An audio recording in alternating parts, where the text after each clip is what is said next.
올해는 전직 대통령 2명에 대한 중형 선고를 비롯해 역사적인 판결이 많았습니다. 강제징용 피해자들의 손해배상 청구권과 양심적 병역 거부권을 인정한 의미 있는 결정도 잇따랐는데요. 2018년 주목할 만한 판결을 신지원 기자가 정리했습니다.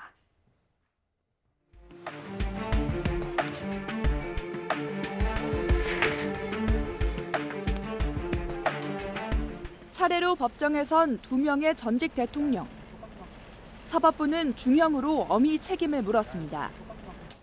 먼저 지난 4월 최순실 씨와 연루된 국정농단 사건의 혐의 대부분을 인정하면서 법원은 박근혜 전 대통령에게 징역 24년과 벌금 약 180억 원을 선고했습니다. 국민으로부터 부여받은 권한을 함부로 남용해서 국정을 혼란에 빠뜨리는 그런 불행한 일이 반복되지 않도록 하기 위해서라도 피고인에게는 그 범죄 사실에 상응하는 엄중한 책임을 묻지 않을 수 없습니다. 항소심 재판부는 원심보다 무거운 징역 25년과 벌금 200억 원을 선고했고 이제 대법원의 최종 판단만 남았습니다. 이후 새누리당 공천 개입과 국정원 특활비 상납 혐의도 실형이 추가되며 총 형량이 33년까지 늘었습니다. 국정원 자금 수수와 관련한 부분에 대해서는 피고인에 대해서 징역 6년의 실형과 33억 원의 추징, 그리고 공직선거법 위반에 대해서는 징역 2년의 실형을 선고합니다. 다스는 누구의 것인가? 생중계로 이뤄진 이명박 전 대통령의 1심 선고에 국민적 관심이 집중됐습니다. 피고인이 다스 실소유자이고 비자금 조성을 지시하였다는 사실이 넉넉하게 인정됩니다.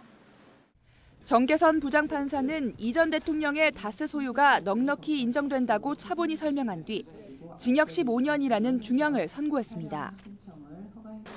이 전 대통령과 검찰 양측이 항소한 가운데 2심에서는 김백준 전 청와대 총무비서관 등 핵심 관계자들이 증인으로 법정에 설 전망입니다. 2명의 국가 원수에 대한 단죄뿐만 아니라 역사적인 논쟁의 마침표를 찍는 대법원 확정 판결도 나왔습니다. 강제동원 위자료 청구권은 청구권 협정의 적용 대상에 포함된다고 볼 수 없습니다. 지난 10월 대법원 전원합의체는 강제징용 피해자들이 전범 기업을 상대로 낸 손해배상 소송에서 피해자들의 손을 들어줬습니다. 대법원에 계류된 지 5년, 우리 법원에 소송이 제기된 지 13년 8개월 만에 나온 최종 결론입니다.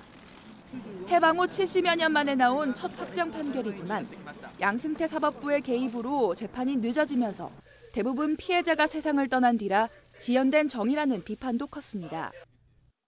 같이 너희 이렇게 살아서까지 참고 돌아가셨더라면 마음이 안 아픈데 이렇게 돌아가신다 혼자 없게 내가 눈물이 슬프고 싸우라요. 종교적, 양심적 신념에 따라 병역을 거부하는 양심적 병역 거부도 14년 논란 끝에 마침표를 찍었습니다. 양심적 병역 거부는 병역법 제88조 제1항의 정당한 사유에 해당한다는 것이 대법원의 다수 의견입니다. 하급심에서 검찰이 양심적 병역 거부자들에게 무죄를 구형하기도 했지만 대체복무제 마련이 숙제로 남았습니다. 여기에 전국적인 미투 운동 속에 성인지 감수성을 강조한 대법원 판결이 나오는 등 국민의 일상생활과 맞닿아 있는 의미 있는 판결이 잇따랐습니다. YTN 신지원입니다.